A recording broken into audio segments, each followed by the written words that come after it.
Listo, chicos. Entonces, bueno, el día de hoy vamos a ver algo muy puntual acerca de digamos, de las tarjetas, de las SSBs o, digamos, sistemas embebidos más conocidos y más utilizados, que es la Raspberry. Entonces, bueno, la Raspberry básicamente es un computador, pues como ya decíamos, es una SBC de bajo costo, desarrollado por el Reino Unido, ¿sí? Que pues igual en principio fue, digamos, ideado como un sistema de cómputo de bajo costo, orientado, pues, digamos, hacia las escuelas de bajos recursos y, pues, digamos, para que todo el mundo pudiera acceder a un equipo de estas características. Bueno, hay, digamos, varias versiones, digamos, que comparten lo que es el procesador, digamos, como es el Broadcom, la memoria RAM, una GPU, puertos USB, la comunicación vía HDMI, Ethernet, y pues digamos los 40 pines que tiene de puertos de entrada y salida. Sí, que pues igual ahora, digamos, viendo históricamente las versiones de la Raspberry, pues vamos a ver cómo ha ido evolucionando estas características.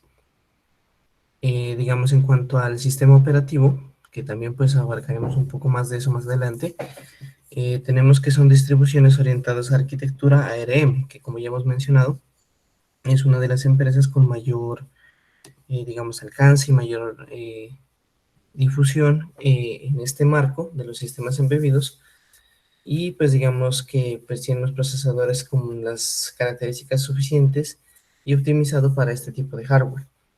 Entonces el sistema operativo más popular pues está Raspbian, que es un derivado de Debian en una versión más compacta para, digamos, funcionar adecuadamente sobre este tipo de hardware. Tenemos también el sistema operativo RISC-OS, Arch Linux para ARM, Fedora, que es un derivado de Fedora, y pues digamos que en cuanto a lenguajes de programación, al estar basados en Linux, promueven principalmente lo que es el uso de Python, aunque pues también ya soportan otros lenguajes, también como Tiny, Basic, C, Perl y Ruby, entre otros. De los primeros modelos tenemos a la Raspberry Pi 1, modelo A, y que digamos salió al mercado en el año 2012. No tenía puertos de comunicación Ethernet y digamos para poder digamos comunicar esa tarjeta vía Wi-Fi tocaba con estos adaptadores USB. Tenía apenas 26 conectores de GPIO, una salida de video para HDMI, video vía RCA, un jack de 3.5 milímetros para el audio y solo un conector USB. Y pues digamos, si nosotros podemos ver en la diapositiva, tiene un conector micro USB, pero está orientado específicamente para la carga y funcionamiento del dispositivo. El procesador era un BSM 2835 a 700 MHz con una memoria RAM de 256 megas y una tarjeta gráfica Broadcom Video Core 4. La fuente de alimentación comúnmente que se utiliza en la Raspberry es una fuente de 5 voltios a 2 amperios. Sí que digamos que esa característica sí se conservó en las demás versiones de la Raspberry. Pasando a la Raspberry Pi 1, modelo B y modelo B+, tenemos que salió en el mismo año de la anterior y pues digamos trajo algunas mejoras. Duplicó la memoria RAM pasando a 512, agregaron un puerto USB adicional y pues este ya tenía el conector de Ethernet RJ45. Mantuvieron el tamaño, mantuvieron el costo, el procesador y la parte de la tarjeta gráfica. Con respecto al modelo B+, pues ya se le agregaron 4 puertos USB y pues digamos ya en la parte que incluye el sistema operativo, la parte de memoria, pues pasaron de una SD al uso de una micro SD. Hablando de la Raspberry Pi 2 modelo B, lanzada ya en el 2014, pues ya este primer modelo ya no incluye el procesador de las tres versiones anteriores y ya se cambia por un BSM 2836, igual de la misma familia Broadcom. El núcleo, digamos, ya pasó a ser de 4 y la frecuencia de 700 MHz a 900 MHz. Sin embargo, se conserva la misma tarjeta gráfica. Vuelve a duplicarse la memoria RAM, pasando ya a tener 1 GB, o bueno, tal vez un poco menos. Y pues digamos que esa memoria se comparte también con la parte de la memoria gráfica. Ya tiene 40 pines de entrada y salida y se mantienen los 4 puertos USB, aunque se suprime pues la parte de la conexión RCA. La Raspberry Pi 3 modelo B sale en el año 2016, ya renueva el procesador de la compañía Broadcom y pues ya pasa a ser un quad-core de ya no de 900 sino de 1.2 gigas. Mantiene la RAM de 1 GB y pues digamos que la parte más relevante de este modelo es que ya incluye una conectividad Wi-Fi y Bluetooth 4.1 sin necesidad de tener que usar adaptadores. Más adelante, o bueno, pues digamos a mediados y finales del año pasado, pues ya salió la Raspberry Pi 4, que pues esta Raspberry ya maneja una arquitectura de 64 bits y pues también tiene versiones en las que digamos ya la memoria RAM es de incluso 2 gigas y pues ya se optimiza la parte de Wi-Fi, el Bluetooth ya es 5.0 de también Low Energy y pues las demás características aún se conservan. Con respecto al procesador pues es mucho más veloz y como les digo, entre las características pues ya se puede manejar arquitecturas de 64 bits. Sin embargo, hablando pues con respecto a los últimos modelos, pues ustedes ya notaron que por ejemplo pues ya de los 21 pines que tenía el modelo inicial pues ya estamos en 40. Sin embargo, para ver, digamos, identificar la numeración de estos, es un poco más complicado de lo que podríamos ver con respecto a lo que hemos manejado hasta ahora en relación al Arduino Uno. Sí, ya que para poder identificar la numeración en primer lugar, pues no existe una notación como tal sobre la placa como la que sí tenemos en el Arduino, digamos donde podemos diferenciar tanto los pines digitales de los pines analógicos y también pues digamos identificar claramente cuál pin hace referencia a qué número. Acá pues vamos a ver una serie de numeraciones, que la primera es el modo GPIO, ¿sí? Donde tenemos los pines impares a un lado y los pines pares al otro lado, como podemos ver en la imagen. Entonces, si digamos nosotros tenemos esta Raspberry en esa posición, ¿cierto? Como la podemos ver ahí, o sea, digamos que los pines impares, tomando esa numeración GPIO, serían los pines que están en la parte interior de la tarjeta, ¿sí? Mientras que los pines pares serán los pines que están como con cara a la parte exterior de la tarjeta, ¿sí? De pronto esa es como una forma. La otra es el modo BSM, que esa numeración la da la posición de los pines correspondientes al chip Broadcom, o sea, a la placa. Sí, que eso también ya hablaremos un poco más en profundidad más adelante. Entonces, digamos, viendo esas dos perspectivas, pues realmente no tiene que ser mejor una que la otra, ¿no? Sino que sí es importante que, pues digamos, si ya se ha definido por una u otra, eh, asegurarse de que los pines que ustedes están utilizando, que los pines que están programando, sean realmente los que están pensando, ¿sí? Porque pues en ese sentido, también hay que mencionarlo, la Raspberry en términos de usabilidad es un poco más frágil, en el sentido de que, por ejemplo, por un lado los pines están expuestos, al contrario del Arduino, que los pines, pues digamos, son unos pequeños orificios que, digamos, no están directamente expuestos a alguna interacción.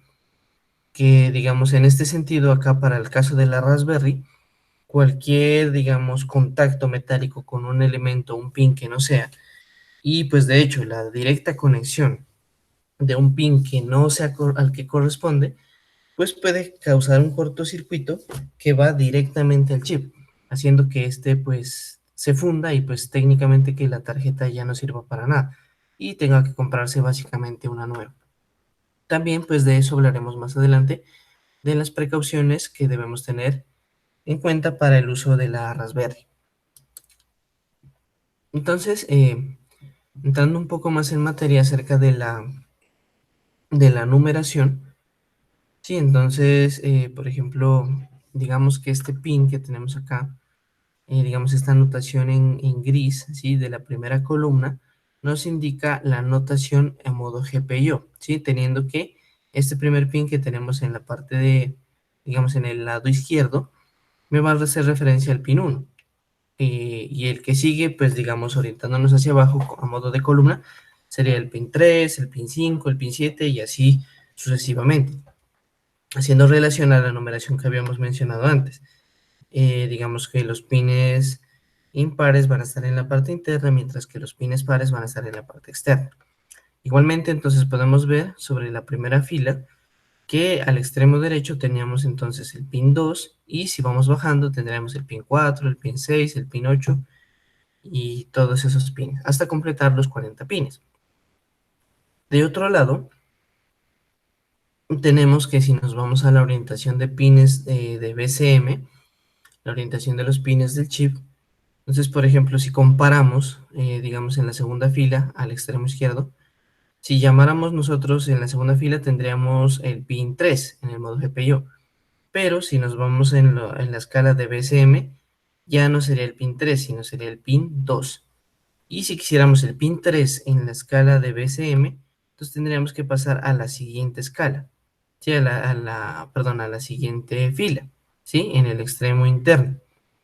Sí, y aquí podemos pues ver la lista también de todos los 40 pines, pero utilizando BCM. Entonces, como les digo, lo importante es que ustedes tengan claro cuál notación están utilizando y pues digamos a la referencia que vayan a utilizar, pues vean cuál es el pin que corresponde dependiendo del sistema de numeración que están utilizando.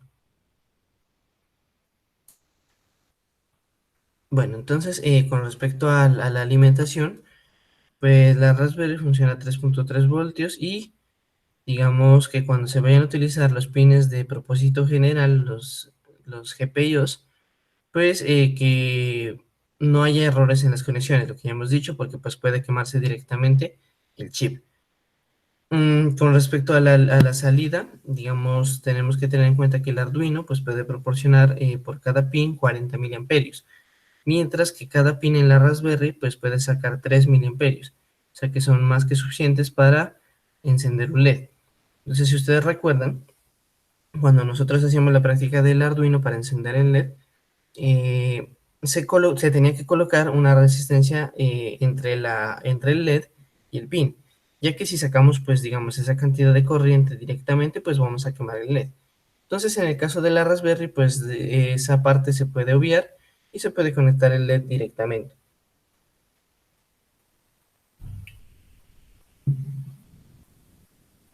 Sin embargo, hablando de un dispositivo como un LED, ¿sí? Digamos, si queremos conectar un relé o un motor a un pin de la Raspberry, pues no es real, digamos, no es ideal porque, por un lado, los relés y los servomotores exigen mucha más corriente, ¿sí? Digamos, entonces, por un lado, pues digamos, en el mejor de los casos, pues no va a funcionar. En el peor de los casos, digamos, si estamos conectando una fuente de alimentación al motor y demás, pues digamos, esa corriente al encontrar más resistencia del lado del servomotor o del relé, pues va a tomar el camino pues, más fácil que va a ser el pin. Entonces de ese lado, pues va a terminar quemando el pin y pues de manera directa quemando el chip. Entonces hay que tener mucho cuidado con eso. De hecho, también vamos a emplear, digamos, esa observación. Digamos, también, digamos, lo que hay que resaltar aquí es que en la Raspberry no hay pines analógicos. Todos son pines digitales y pues al igual que el Arduino, también tiene algunos pines con capacidad de manejar lo que es el PWM. Digamos, no hay pines convertidores de ADC ni lo contrario. Y pues digamos, en ese sentido, digamos, también compararíamos que pues no podríamos decir que el Arduino es mejor que la Raspberry o la Raspberry es mejor que el Arduino, sino que digamos cada una de ellas tiene un escenario de acción, ¿sí? Por ejemplo, digamos si necesitamos, digamos, una interacción física, ¿sí? Entonces pues vamos a utilizar un Arduino. Si no, pues si necesitamos procesamiento, montar un servidor, o pues digamos ya hacer uso de alguna interfaz gráfica del lenguaje de programación, pues utilizaríamos una Raspberry.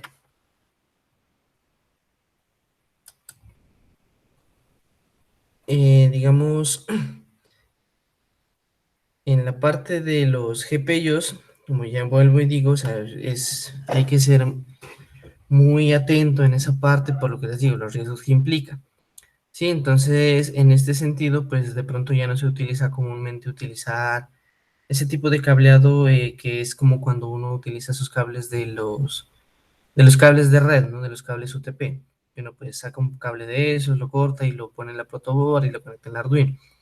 De pronto en este lado se recomienda más que todo utilizar el tipo de cables que de pronto en el comercio local, o pues sí, en el comercio local se conoce como jumpers, pero son estos tipos de dispositivos. Y los jumpers pues únicamente se hacen referencia a la parte plástica si nos vamos al sentido técnico. Pero bueno, si uno va a comprar aquí uno pregunta por jumpers y pues digamos se llaman realmente cables DuPont o digamos estos cables que son más, digamos, más resistentes y más estables en términos de conexión y corriente y de ruido. Sí, entonces además la característica es que estos, pues digamos, ya están protegidos para poder conectar los pines a fin de evitar el riesgo de que yo pueda, digamos, acercar o conectar dos pines contiguos y que con esto generan un corto y pues ya sabemos las consecuencias que eso implica. Entonces tenemos, digamos, de ese cable, hay una versión de un macho, una versión hembra, y pues también hay unas versiones que incluyen macho y hembra en los extremos, sí, dependiendo de las necesidades. Eh, Importante también es que, digamos, cuando, al igual que en el Arduino, nosotros tenemos unos pines para sacar voltaje, digamos, de 5 voltios y de 3 voltios, acá también están esos pines. Pero entonces también se hace importante que cuando queramos sacar esos voltajes y conectemos uno de estos cables, no dejar el otro extremo al aire, sí, tenerlo conectado en algún sitio. Sí, porque pues puede pasar, ¿cierto? Que en algún momento alguna de las puntas termine, no sé, así entrando en contacto con algún objeto metálico o con alguna de otras de las puntas de la misma Raspberry, pues nuevamente generar un corto y quemar el chip. Si, digamos, ya tenemos identificado los pines de 5 voltios y queremos conectar algo ahí, pues tenemos que estar completamente seguros de lo que queramos conectar en esos pines, ¿sí? Ya que pues nuevamente, como decimos, o sea, el riesgo es muy alto y se puede terminar por quemar el procesador. Cuando ya vamos a hacer uso ¿qué? De las librerías, ¿sí? Digamos, para poder interactuar con sus GPIOs, digamos, teniendo en cuenta que pues comúnmente se tienen instalado el sistema operativo Raspbian, o sea, que está basado en Linux. Hay que manejar una serie de comandos de pronto para los que no han tenido la experiencia de manejar un Linux, que principalmente inicialmente son estos dos. Entonces tenemos que el sudo apt-get update y el sudo apt-get upgrade. Entonces, ¿qué es lo que hacen estos dos comandos? Básicamente es, digamos, revisar los repositorios y ver dentro del sistema operativo qué librerías y qué software y qué programas pues no están en su última versión. Entonces, a fin de que el sistema empiece a hacer, digamos, la actualización pertinente de cada uno de estos elementos. Digamos, para este caso, entonces también revisar que estén actualizadas las librerías de Python que van a entrar al manejo de los GPIO. Entonces, para hacer esa verificación se tienen estos dos comandos. ¿Sí? Digamos, el apt-get install python dev y el apt-get install python rpi gpio, que este es el que va a hacer el control de los pines de la Raspberry. Digamos que esto es como, pues digamos, no es obligatorio, ¿sí? Porque pues realmente, pues, del fabricante debe garantizar que apenas sale al mercado, pues digamos eso esté en sus últimas versiones. Asimismo, cuando uno instala en el sistema operativo, pues también entra a buscar la última versión disponible. Sí, entonces que digamos que de entrada, pues eso ya debería estar actualizado. Sin embargo, pues no está de más hacer ese tipo de observaciones y digamos de prevención, pues para tener todo en la última versión.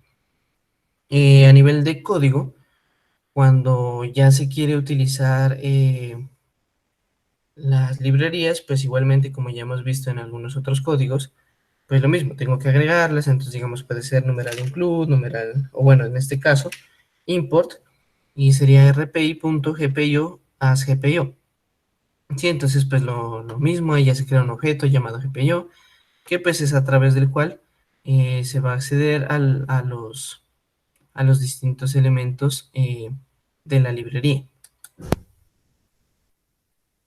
Entonces, miren, digamos ahí, para nosotros identificar a nivel de código cuál de los dos sistemas de numeración estamos utilizando, pues se va a hacer de la siguiente manera. Entonces, con los siguientes comandos. Entonces, por ejemplo, si yo voy a utilizar el modo de, digamos, de GPIOS con los números impares al interior y los números pares al exterior, pues yo tengo que poner gpio.setMode, gpio.board. ¿Sí? De esa manera ya estoy diciéndole al código y al sistema operativo que voy a utilizar el sistema de numeración, digamos, de GPIOS. Si, digamos, yo quiero utilizar el modo de numeración del chip directamente, ¿sí? Entonces tendré que manejar la misma sintaxis, pero ya no utilizo la palabra reservada board, sino BSM, ¿sí? Entonces, como les decía, realmente no hay diferencia esencial entre uno y otro y no hay por qué decir que cuál es mejor entre el uno y el otro. Lo que sí ya depende es de usted como usuario, cuál de los dos va a utilizar y ser consciente de cuál es la posición exacta del pin, dependiendo del sistema de numeración que usted tenga, a fin de que, pues, no conecte el pin donde no debe. ¿Listo? Entonces, por ejemplo, digamos, si se conectara el pin para el LED, digamos que es el pin 12, según la numeración de board, si quisiéramos ver a qué corresponde ese mismo pin y utilizarlo en modo de BCM, pues no podríamos poner pin 12. Tendríamos que poner ya pin 18, según la numeración. Entonces, digamos, al respecto, hay mucha documentación y pues toda precaución no está de más. Entonces, por ejemplo, ustedes, digamos, cuando vayan a conectar algún pin, algún elemento, pues podrían consultar en la web, ¿sí? Digamos, cuando tienen un pin en board, cuál es su equivalente en BCM, si quieren utilizar pues la numeración BCM. ¿Sí? Y pues digamos, recordemos esencialmente que esto lo definimos desde aquí, desde el código. Y el siguiente paso es ya usted como la persona que va a conectar eso, que esté consciente de eso.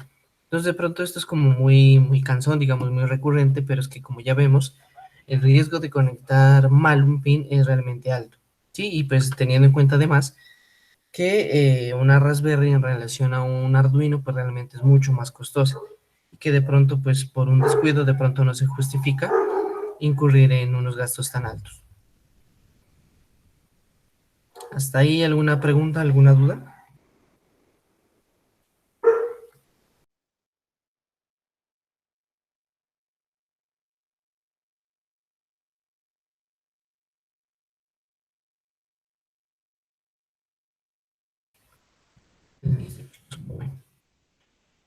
Entonces, además, digamos, ya que hemos definido el tipo de numeración que vamos a utilizar, hay que definir cuál pin se va a utilizar. Entonces, como para el ejemplo que se está mencionando, pues se va a utilizar el pin 12 como una salida de pronto para encender ese LED.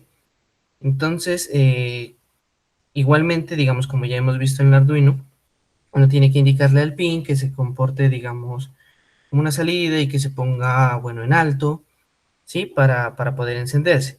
Entonces, aquí se maneja algo muy similar. Entonces, aquí pues ya podemos ver que en primero pues tenemos, bueno, que fijar cuál es el tipo de numeración que vamos a utilizar. Entonces, para este caso vamos a utilizar el modo GPIO a través de indicándole a la tarjeta con board, ¿cierto? Que ese es el sistema de numeración que vamos a utilizar. Luego indicamos cuál pin vamos a utilizar, ya dijimos que es el pin 12, y luego vamos a decir cómo se va a comportar ese pin. Entonces, como vamos a encender un LED, lo vamos a configurar como salida. Entonces aquí la palabra reservada es output. Ahora, para indicar que esté en alto o en bajo, entonces ahora a ese mismo pin, con la palabra reservada true, ¿sí? Le vamos a indicar que se ponga en alto. ¿Listo? Entonces el true va a ser el equivalente al high que utilizábamos en Arduino. ¿Listo? Entonces, escribiendo esa parte, pues vamos a tener encendido el LED, mientras que este, digamos, se encuentra en true. Y pues bueno, para el caso de apagarlo, entonces bastaría con mandar la orden, y pues en lugar de true, pues ya pondríamos false. Y entonces, recordemos también, o bueno, miremos aquí cómo es la notación. Digamos, es la primera letra en mayúscula, ¿sí? Tanto para true como para false. Mientras que para indicar, digamos, la numeración y el comportamiento, pues son todas las letras en mayúscula. Y en caso contrario, de pronto, pues el mismo Python va a devolver un mensaje de error para el caso de que no esté bien escrita, pues la orden. Esto hablando en términos de cómo se puede encender un LED, digamos, utilizando Python y pues utilizando las librerías. Existe otra forma, sí, pero de pronto es de aún más de cuidado. Digamos que sería utilizando el bash de Linux, ¿sí? Utilizando, digamos, lenguaje máquina, por así decirlo, entre comillas, y directamente pues enviar la orden al chip, ¿sí? De que encienda o apague un LED, ¿sí? De pronto, pues eso pues no lo vamos a ver tan detallado, ya que como les digo, o sea, digamos, si primero hay que evidenciar este tipo de riesgos en los que se puede incurrir acá, y pues digamos ya pasar a la siguiente parte. Entonces, no sé chicos si tengan alguna otra duda, alguna otra inquietud.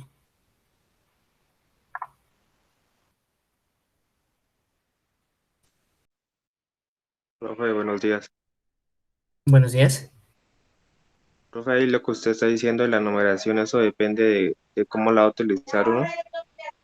Claro, sí, o sea, de pronto, bueno, supongamos que les resulta más sencillo entender la numeración directa del microchip. Entonces sería utilizar numeración BCM a nivel de código. Pero a nivel externo ustedes tienen que ser conscientes qué pin hace referencia, teniendo en cuenta pues, digamos, físicamente qué pin es el que voy a utilizar si sé que estoy a nivel de código implementando BCM. Tengan en cuenta que a nivel de código eso ya es una orden, ¿no? Entonces, si por ejemplo, listo, yo a nivel de código pongo BCM y digamos codifico todo adecuadamente para BCM, pero físicamente estoy conectando mal, en el mejor de los casos, pues no va a funcionar, pero en el peor de los casos, pues de pronto voy a terminar metiendo una corriente donde no debería ir y pues va a terminar quemando el chip. Entonces, por eso les digo, es mucho de cuidado esa parte, más que todo la parte de la conexión.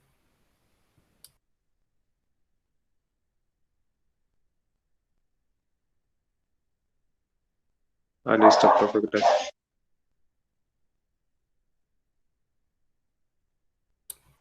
Listo, chicos, ¿alguna otra pregunta?